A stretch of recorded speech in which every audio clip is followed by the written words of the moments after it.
Coming up next, we get to this UFC middleweight division fight.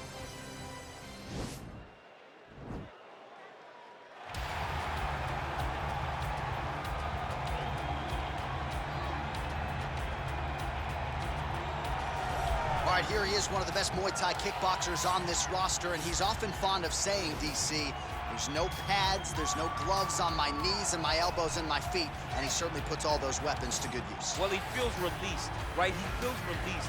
When he's wearing all that training gear, there are confinements. He's being confined. When he takes it all off, he has an ability to go in there and damage his opponent.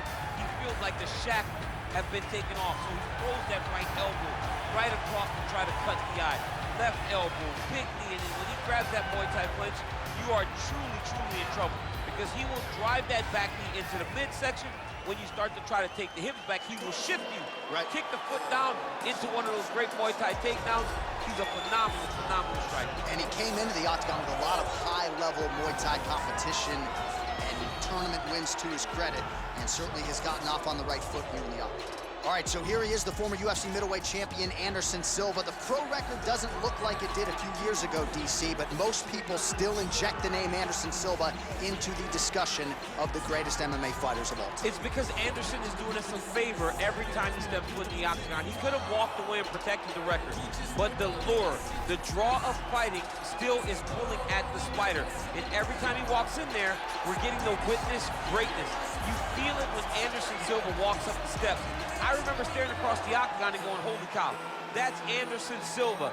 And he has that approach, he has that appeal to everyone that gets in front of him, not only in the octagon, but in life. One of the nicest guys you've ever met is Anderson Silva. And a renewed focus on recovery and physical therapy has allowed the great Anderson Silva to compete deep into his 40s, DC. You ain't going to 45. I'm not going to 45. Ain't no chance. You're going to voice a video game. I'm going to voice a video game. What a great idea. Ladies and gentlemen, this is the main event of the evening. And when the action begins, our referee in charge, Dan Mergliata. And now, this is the moment UFC fans around the world have been waiting for. Live from the sold-out Madison Square Garden Arena in New York City, it's time! 5 rounds in the UFC middleweight division. Introducing first, fighting out of the blue corner. This man is a Muay Thai kickboxer holding a professional record of 22 wins, 9 losses. He stands 6 feet 2 inches tall, weighing in at 185 pounds. Fighting out of Rio de Janeiro, Brazil, Thiago Santos. And now introducing his opponent, fighting out of the red corner. This man is a Muay Thai kickboxer and jiu-jitsu fighter, holding a professional record of 34 wins, 11 losses, and 1 no contest. He stands 6 feet 2 inches tall, weighing in at 185 pounds. Fighting out of Curitiba, Brazil.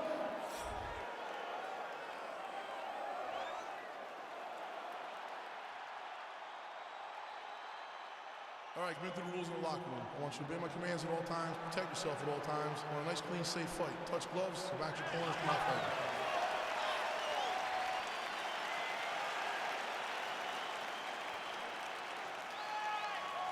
You ready? You ready? All right, so lofty expectations for this matchup as round 1 gets underway. Seems to be a striking advantage on one side, but on the other, truly a fighter who can do it. And that guy will usually have the advantage on paper. When you're a striker at this guy's level, that will normally balance out whatever advantage the other guy has. Oh, and he connects there. Pretty nice punch there. Great job finding the range to land those punches. Really timing his shots nicely. Good tempo, very accurate, finding the range with relative ease. Yeah, he's doing a great job of really overwhelming his opponent with activity. Oh, that's a hell of a kick right there. He told us Thursday that he was going to be kick-heavy tonight, and that is certainly a step in the right direction. He is landing that strike. He's very effective with it. Oh, and he gets tagged. Nice combination there, and might not be a bad idea for the opposition to just tweak that head. Oh! What a fantastic strike to throw at the exact right moment. He deserves this moment. Go finish this fight. Look at him working at trying to shut the liver down. Single collar tie now. Oh! And just like that, the fight is over. You knew if he landed that weapon repeatedly, it could be a short night for his opponent, but that was just one perfectly placed strike that his opponent candidly didn't even see coming. It landed flush, and the rest, as they say, is history. Big knockout win for him here tonight. All right, let's re-rack the highlight now, DC, and he's certainly going to enjoy watching this one back. The head kick was there early, it was there often, and ultimately ended the night for his opponent. He found a weakness in his opponent's game, the left kick. Over and over, he was able to land it. And he was landing the strikes, too, with his hands, but ultimately, it was the kick that was hidden behind the punch that finished the fight for him. Ladies and gentlemen, referee Dan Bergliata calls a stop to this contest at 1 minute, 54 seconds of the very first round.